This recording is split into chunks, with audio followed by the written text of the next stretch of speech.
नमस्कार, स्वागत है आप सभी का सिटी एक्सप्रेस न्यूज में। मैं आपके साथ परविंदर गिरी। जी हाँ, आज हम मौजूद हैं ग्रेटर नोएडा रबुपुरा में। आपको बता दें, जो राजस्थान में जो कांड हुआ है, राजपूत करनी सेना के राष्ट्रीय अध्यक्ष सुखदेव गोगामणि निर्मम हत्या की गई। दो लोगों द्वारा किस तरीके से गोलियों से उन्हें भूना गया, तो उसको लेके काफी बवाल मचा हुआ है और काफी प्रदर्शन देखा जा रहा है। तो हमारे साथ जो जाने पहचाने चेहरे गीता भाटी हमारे साथ मौजूद है। सुखदेव भाई के अपराधियों को एनकाउंटर, अपराधियों का एनकाउंटर होना चाहिए, लेकिन इसके दोषी मैं ज्यादातर मानती हूँ कांग्रेस सरकार को। ये हत्या का जो सबसे बड़ा कारण वो कांग्रेस सरकार है। एनकाउंटर से तो कुछ कम चाहिए ही नहीं, उनके घर पे भी बुलडोजर चलना चाहिए। सरकार कुछ नहीं कर पाती, ऐसे अपराधियों को रिश्तेदार बना के बिरयानी खिलाने की क्या जरूरत है। बच्चा बच्चा सड़कों पर उतरेगा, एक एक सड़क जाम होगी, कहीं कुछ करने नहीं दिया जाएगा। मैम, क्या कहना चाहोगी? नमस्कार भाई, मैं ठाकुर गीता भाटी और श्री राजपूत करनी सेना की राष्ट्रीय महासचिव। देखो, राजपूत समाज के हमारे एक हीरा, हम लोगों ने एक रतन को खोया है। इंसान तो वो है कि जो अपने घर में खा रहा है, कमा रहा है, अपने बच्चों के लिए जी रहा है, उसे तो सिर्फ कहे कि एक इंसान की क्षति। ये इस देश में इतनी बड़ी क्षति हुई है, जो सुखदेव गोगामणि को भाई को मारा है, इतना बड़ा षड्यंत्र रच के कि अब से 10 महीने पहले लगभग पंजाब पुलिस ने पहले ही राजस्थान पुलिस को अवगत कराया था। और कांग्रेस सरकार, धिक्कार है ऐसी सरकार पे जो अपने यहाँ एक इतने मजबूत और इतने कद्दावर एक समाज से भी, वो वोटों के लिए नहीं लड़ते थे, वो कोई वोटों के नेता नहीं थे, वो समाज के नेता थे। और वो क्षत्रिय कुल में पैदा होके सर्व समाज की सेवा कर रहे थे। और ऐसे राजपूत, ऐसे रतन को खो दिया है कि हमारा समाज, हमारा क्षेत्र, हमारा पूरा देश इस बात पे बिल्कुल पीड़ित है और दुख है। और हम लोगों ने कल अपने यहाँ जिला अधिकारी के यहाँ पे प्रधानमंत्री जी के नाम ज्ञापन भी सौंपा है। और 2 दिन का, यानी 24 घंटे का कह लो या 48 घंटे कह लो, 2 दिन का उन्हें हमने समय दिया है।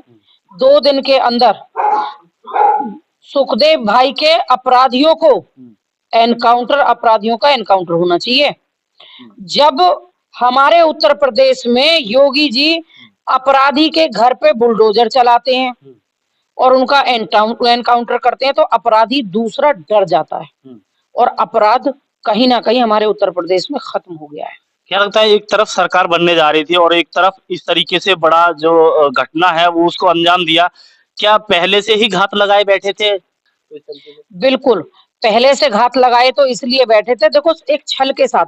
अब वीडियो भी वायरल हुआ था। हम सब लोग यहाँ बैठे हैं, अगर किसी के मन में कोई षड्यंत्रकारी हो और वो मेरे यहाँ बैठा हो, तो एक आम व्यक्ति की तरह, वो तो सबकी सुनते थे ना, आम आदमी की तरह बैठा के सम्मान करना, लाना, घर में किसी को भी बिठाना, क्योंकि वो कोई राजनेता नहीं थे, लेकिन उन्हें धमकियां मिल रही थी क्योंकि वो समाज में बुरे कामों का विरोध करना और अच्छे कामों का बढ़ावा करना, वो ये कर रहे थे। इसीलिए तो षड्यंत्र तो बहुत बड़ा था। जब 10 महीने पहले पंजाब पुलिस सीधे सीधे बता चुकी थी राजस्थान पुलिस को, प्रशासन को, कि भाई इनकी हत्या का षड्यंत्र चल रहा है, आप इन्हें सुरक्षा प्रदान करें या जो भी है। उन्हें जब सूचना मिली थी तो राजस्थान पुलिस को इतनी लापरवाही, क्योंकि उनके घर का कोई मेंबर नहीं गया।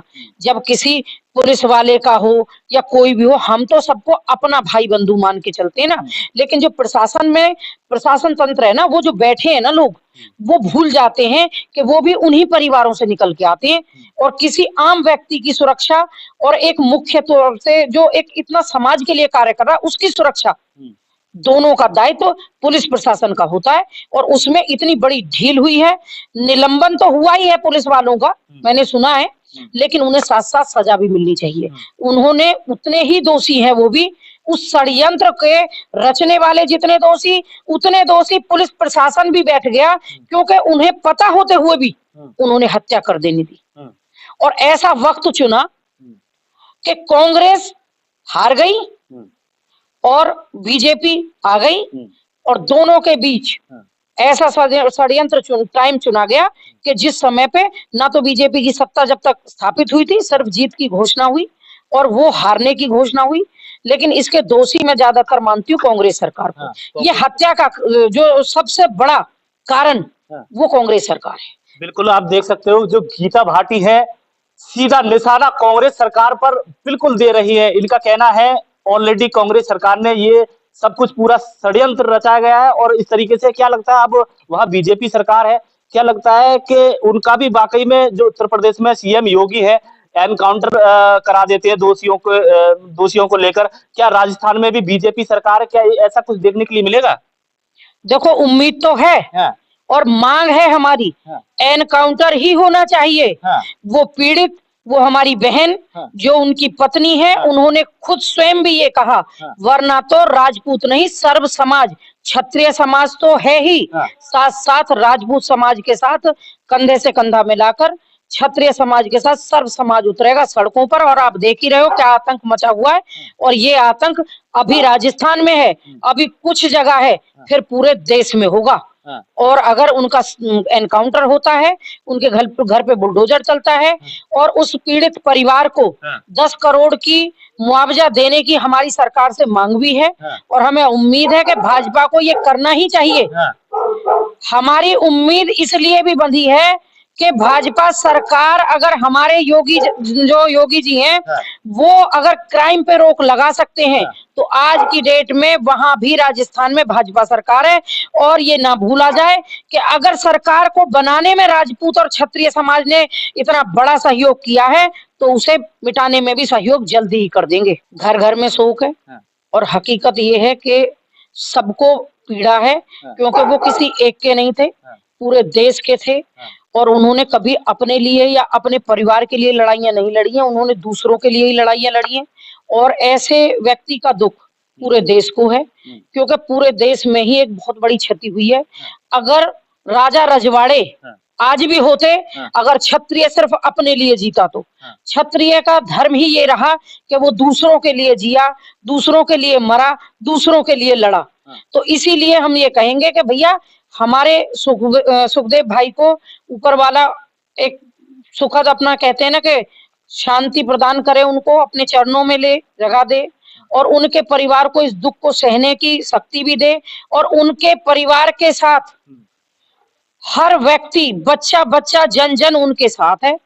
और जहां जैसे भी जरूरत पड़ेगी, चाहे खून की नदियां बहानी पड़ जाएं, जान देनी पड़ जाए, हम बिल्कुल चाहते हैं कि हमें चाहे कुछ भी करना पड़े, हम हर पल उनके साथ हैं, उनके दुख में उनके साथ हैं।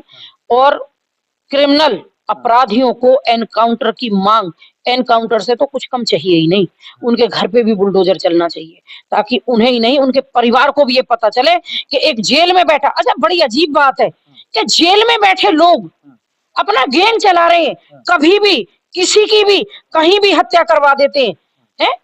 क्या हमारे सरकार कुछ नहीं कर पाती? ऐसे अपराधियों को रिश्तेदार बना के बिरयानी खिलाने की क्या जरूरत है?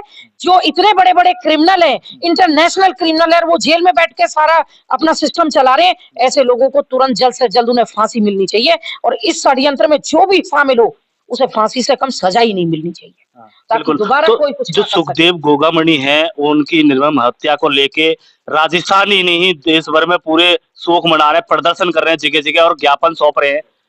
इन मांगों को लेके गिरफ्तारी होना चाहिए, एनकाउंटर होना चाहिए। उनके घर वाले भी प्रदर्शन लगातार कर रहे थे और जो पार्थिव शरीर है उनके पैतृक गांव में गोगामणि ले जाया गया है। तो क्या लगता है कि अगर इनकी जो मांगे हैं, ज्ञापन आपने भी सौंपा या जिला अधिकारी के पास, तो अगर मांगे अगर नहीं पूरी होती और नहीं ऐसा कुछ देखने के लिए मिला तो क्या आगे का स्टेप रहने वाला है क्षत्रिय समाज के लिए? पद्मावत में जब पद्मावत फिल्म बनी थी तो देखा था ना आपने कि क्या आतंक हुआ था सड़कों पर। बच्चा बच्चा सड़कों पर उतरेगा, हाँ, एक एक सड़क जाम होगी, हाँ, कहीं कुछ करने नहीं दिया जाएगा। तो ये स्थिति आएगी हाँ, अगर उन्हें अपराधियों को गिरफ्तार कर उनका एनकाउंटर नहीं हुआ और उनके घर पे बुलडोजर नहीं चला और अगर उनको जो उन सुखदेव मणि भाई के परिवार हैं उनको मुआवजा नहीं मिला 10 करोड़ का, तो ये स्थिति देखने को मिलेगी। हाँ, बिल्कुल बिल्कुल, बहुत बहुत धन्यवाद। तो हमारे साथ ये जाना पहचाना चेहरा गीता भाटी हमारे साथ मौजूद थी, ग्रेटर नोएडा रबूपुरा से हैं। राजस्थान में ही पूरे देश में क्षत्रिय समाज लगातार प्रदर्शन कर रहा है, उनके घर वाले भी प्रदर्शन हालांकि कर रहे थे और इस मांग को लेके कि उनका एनकाउंटर होना चाहिए, जो दोषी हैं उनका भी एनकाउंटर होना चाहिए और उनके घर पर जैसे उत्तर प्रदेश में बुलडोजर चलाई जाती है, उनके घर पर भी बुलडोजर चलनी चाहिए। और इसी को लेके इनका कहना है कि जब तक हमारी जो मांगे हैं, अगर पूरी 72 घंटे का टाइम दे दिया आपने सरकार को, अगर 72 घंटे में अगर कुछ भी कार्रवाई नहीं होती है उनके खिलाफ, तो बच्चा बच्चा रोड पर उतरने पर मजबूर हो जाएगा। समीर खान के साथ परविंदर गिरी, ग्रेटर नोएडा रबूपुरा।